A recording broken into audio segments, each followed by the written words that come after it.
This channel does not promote any violent, harmful, or illegal activities. All content provided by this channel is meant for an educational purpose only. ভাঙর সেই বারুদের পুরনো স্রোতেই আছে। ভাঙরে বোমা উদ্ধারের খবরে আর অবাক হয় না এই রাজ্যের মানুষ, কিন্তু শওকত মোল্লা, ভাঙরকে সামলানোর দায়িত্ব যে শওকত মোল্লাকে তৃণমূল কংগ্রেস দিয়েছে, তার গাড়িতেও বোমাবাজি, তাতে আবার দুজন গ্রেফতারও হয়ে গিয়েছেন। যদিও তহা সিদ্দিকী তিনি অভিযোগ করছেন এই সব কিছু শওকত মোল্লা নিজেই ঘটিয়েছেন, আর কেন্দ্রীয় এজেন্সির তদন্তের দাবি করছেন নওশাদ সিদ্দিকী।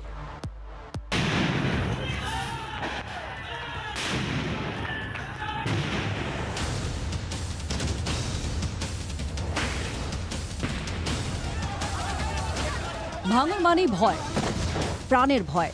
ভাঙর মানেই গুলি, বোমা, লাঠালাঠি, কাটাকাটি। ভাঙর মানেই রক্তারক্তির রাজনীতি। ব্যতিক্রম হলো না শনিবারও। পোলেরহাট থানার কাছে ক্যানিং পূর্বে তৃণমূল বিধায়ক শওকত মোল্লার গাড়ি লক্ষ্য করে বোমাবাজির অভিযোগ। বোমার কিন্তু এখনো চিহ্ন ঘটনাস্থলে পরিষ্কারভাবে। আমি এখানে এই মুহূর্তে যেখানে দাঁড়িয়ে রয়েছি সেখানে পরিষ্কারভাবে যদি দেখা যায় যে মাঠের মাঝখানে একটা হচ্ছে স্যালো মেশিনের ঘর, এবং সেখানে একটি, দুটি, তিনটি, চারটি, পাঁচটি বোমার আঘাত, এবং শুধুমাত্র বোমার আঘাতের চিহ্ন নয়, সেখানে এখনো পর্যন্ত পড়ে রয়েছে এভাবে সেই বোমার সুতুলি।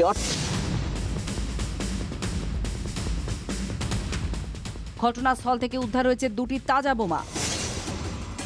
আইএসএফ এর দিকে আঙুল তুলে পুলিশে অভিযোগ দায়ের করেছেন শওকত মোল্লা। আইএসএফ আশ্রিত সমাজ বিরোধীদের কাজ।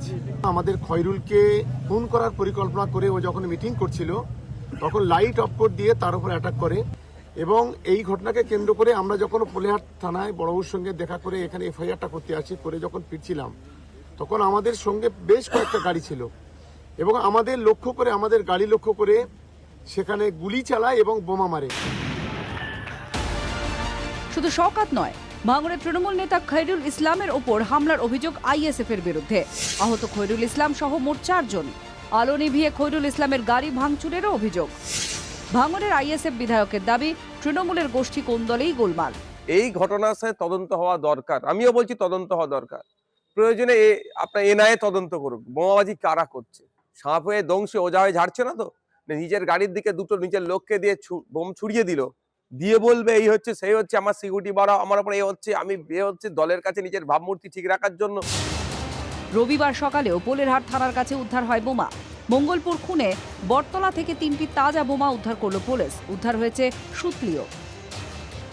আইএসএফ তো গুন্ডামি ছাড়া আর কিছু করতে জানে না। আইএসএফ সব জায়গাতে গুন্ডামি করে, পারে না। ওরা আমাদের ফুলপুরা গুন্ডামি করার চেষ্টা করে, পারে না। আইএসএফ কাজটাই হচ্ছে গুন্ডামি করা। ভাঙড়ে যা খুনোখুনি হবে, যা বোম মারামারি হবে, এ শওকত মোল্লার লোকেরই করবে। তৃণমূল দল যারা বোমাবাজি করতে পারে, কারোর ঘাড়ে দোষ চাপাতে পারে, ওরা তো বড় বড় মস্তার, ওকে কে বোম মারবে আমার জানা নাই। ভাঙড়কে তৃণমূল কংগ্রেস ভাগাড়ে পরিণত করে দিয়েছে। যা পরিস্থিতি ওখানে, তো এখনই মনে হয় ওখানকার এসপির হাত থেকে ক্ষমতা নিয়ে ওখানে সেন্ট্রাল বাহিনীর হাতে ক্ষমতা দিয়ে দেওয়া উচিত। সম্প্রতি প্রতিকুর রহমানের দৌলতে বঙ্গ রাজনীতিতে একটা কথা এখন ভাইরাল, ডর কা মহল। কিন্তু ভাঙড়ের মানুষের কাছে সারা বছরই এই শব্দবন্ধগুলি প্রাসঙ্গিক। সত্যজিৎ মণ্ডলের রিপোর্ট, টিভি9 বাংলা।